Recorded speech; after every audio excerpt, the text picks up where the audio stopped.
नमस्कार।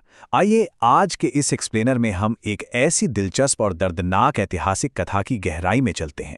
ये कहानी है 12वीं शताब्दी के एक ऐसे योद्धा राजा की जिनकी युद्ध के मैदान की प्रतिभा ने भारतीय इतिहास की दिशा को हमेशा के लिए बदल के रख दिया।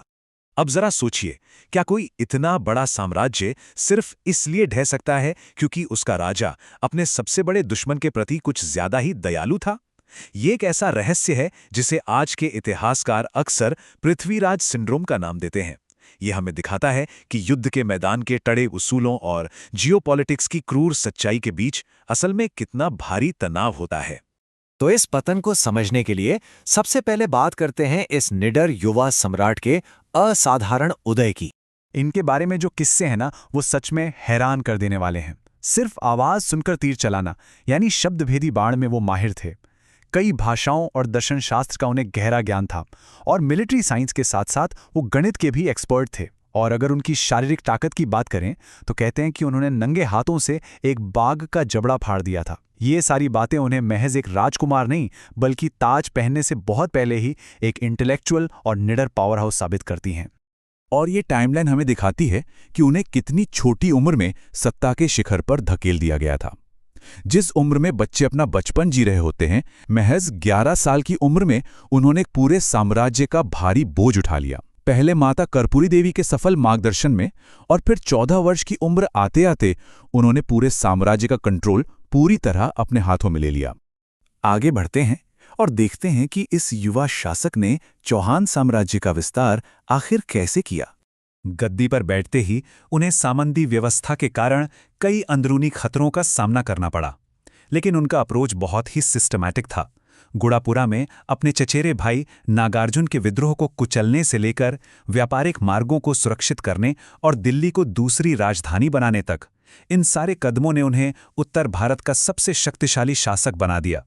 लेकिन साम्राज्य बढ़ाने की ये कीमत बहुत बड़ी थी। 1182 में महोबा का युद्ध हुआ।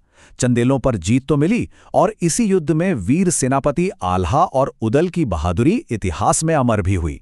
लेकिन ये एक बेहद खूनी अभियान था। इसने भारी जानमाल का नुकसान तो किया ही, साथ ही जीवन भर के लिए कई क्षेत्रीय दुश्मन भी पैदा कर दिए। इन्हीं क्षेत्रीय दुश्मनी से कहानी पहुंचती है प्रेम, प्रतिद्वंदिता और एक मशहूर स्वयंवर तक। ये टेबल बड़ी ही सफाई से दिखाता है कि चौहान उस समय कितने भारी दबाव में थे। चारों तरफ से घेराबंदी थी। अंदरूनी तौर पर नागार्जुन, क्षेत्रीय स्तर पर चंदेल राजा और राजा जयचंद, और बाहर से मोहम्मद गौरी का बढ़ता खतरा। इन अलग अलग मोर्चों ने उन्हें संभावित सहयोगियों से पूरी तरह अलग थलग कर दिया था, ठीक ऐसे वक्त में जब पूरे उपमहाद्वीप को एकजुट होने की सबसे ज्यादा जरूरत थी। और फिर हुआ वो मशहूर स्वयंवर। राजा जयचंद ने एक मूर्ति के जरिए पृथ्वीराज का अपमान किया। संयोगिता ने उसी मूर्ति को वरमाला पहनाई और पृथ्वीराज उन्हें सबके सामने से ले गए। लोक कथाओं में मशहूर ये घटना सिर्फ एक बगावत नहीं थी। इसने कन्नौज के साथ संबंधों को हमेशा के लिए तोड़ दिया और ये तय कर दिया कि भारत की ये दो महान शक्तियां अब कभी एक साथ नहीं आएंगी। और जब भारत के राजा आपस में उलझे थे, तब शुरू हुआ साम्राज्यों का असली टकराव। क्योंकि पश्चिम में एक बहुत बड़ा खतरा तेजी से बढ़ रहा था। मोहम्मद गौरी कोई आम आक्रमणकारी नहीं था। वो बेहद लचीला और अडेप्टेबल था। 1178 में गुजरात की रानी नायकी देवी से करारी हार मिलने के बाद भी वो रुका नहीं। उसने अपनी रणनीति बदली, उत्तर की तरफ रुख किया और फिर भटिंडा पर कब्जा करके चौहानों को एक सीधी और बहुत बड़ी चुनौती दे डाली। गौरी के इसी विस्तार का नतीजा था वो ऐतिहासिक युद्ध और तराइन में मिला वो धोखा। 1191 में तराइन का पहला युद्ध हुआ। जीत पूरी तरह से सम्राट पृथ्वीराज चौहान की हुई, लेकिन यहीं पर उन्होंने अपने योद्धा उसूलों का कड़ाई से पालन किया और एक घायल गौरी को पीछे हटने दिया। इसे ही इतिहास में पृथ्वीराज सिंड्रोम कहा जाता है, एक क्रूर दुश्मन पर दया दिखाने की वो घातक भूल जिसने आगे चलकर उनका पूरा साम्राज्य ही बिखेर दिया। अगर हम दोनों की वॉर स्ट्रैटेजीज को कंपेयर करें तो जमीन आसमान का फर्क दिखता है। राजपूत सेना जहां आमने सामने की लड़ाई, हाथियों पर निर्भरता और भागते हुए दुश्मनों को छोड़ देने जैसे सम्मान के नियमों को मानती थी, वहीं गौरी की रणनीति एकदम अलग थी। तेज घुड़सवार, पीछे हटने का नाटक और बिना किसी उसूल की पूर्ण क्रूरता। यही कारण है कि शारीरिक रूप से श्रेष्ठ होने के बावजूद तराइन का दूसरा युद्ध राजपूतों के लिए एक तबाही बन गया। गौरी ने दरअसल राजपूतों के सम्मान के उसूलों को ही उनके खिलाफ एक हथियार बना दिया। शांति का झूठा संदेश भेजकर पहले उन्हें निश्चिंत किया गया और फिर जब सेना सो रही थी, भोर के समय अचानक हमला कर दिया गया। हिट एंड रन यानी मारो और भागो की इस रणनीति ने थकी हुई और असंगठित सेना को पूरी तरह तबाह कर दिया और इसी के साथ पूरे इलाके की नियति हमेशा के लिए बदल गई। इस विनाशकारी हार के बाद ये महागाथा इतिहास और किंवदंतियों के बीच दो हिस्सों में बढ़ जाती है।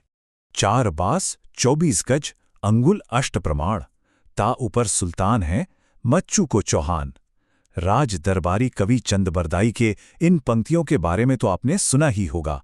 कहा जाता है कि इन्हीं काव्यात्मक निर्देशों ने अंधे सम्राट का मार्गदर्शन किया, जिससे उन्होंने गजनी में गोरी को अपने शब्दभेदी बाण से मार गिराया। ये लोक कथाओं में बहादुरी का एक बहुत ही शक्तिशाली प्रतीक बन चुका है। लेकिन यहाँ रुककर 16वीं शताब्दी की इन रोमांटिक कविताओं को हमें ऐतिहासिक फैक्ट से अलग करना होगा। ऐतिहासिक साक्ष्य बताते हैं कि सम्राट पृथ्वीराज चौहान की मृत्यु 1192 में ही हो गई थी और ये भी सुझाव देते हैं कि शायद उन्होंने कुछ समय तक एक शासक के रूप में काम भी किया था, जबकि मोहम्मद गौरी इसके कई सालों बाद 1206 तक जीवित रहा और राज करता रहा। इस पतन का असर तुरंत हुआ और बहुत बड़े पैमाने पर हुआ। उत्तर भारत के जो इलाके बिखरे हुए थे वो बड़ी तेजी से गौरी के जनरलों के कंट्रोल में चले गए। कुतुबुद्दीन ऐबक के अधीन दिल्ली सल्तनत की नींव रखी गई और इसी के साथ भारत में मुस्लिम शासन की एक ऐसी शुरुआत हुई जो आने वाली कई सदियों तक कायम रहने वाली थी। अंत में ये पूरी कथा हमें एक बहुत ही गहरे और विचारोत्तेजक सवाल के साथ छोड़ जाती है। घातक दया और अद्वितीय बहादुरी की ये दुखद महागाथा हमें याद दिलाती है कि साम्राज्य चाहे कितने भी बड़े हों, वो ढह जाते हैं, लेकिन जो लोग अपने उसूलों और सम्मान से समझौता करने से इनकार कर देते हैं, उनकी कहानियां अनंत काल तक हमारे बीच गूंजती रहती हैं। आज के इस एक्सप्लेनर में बस इतना ही।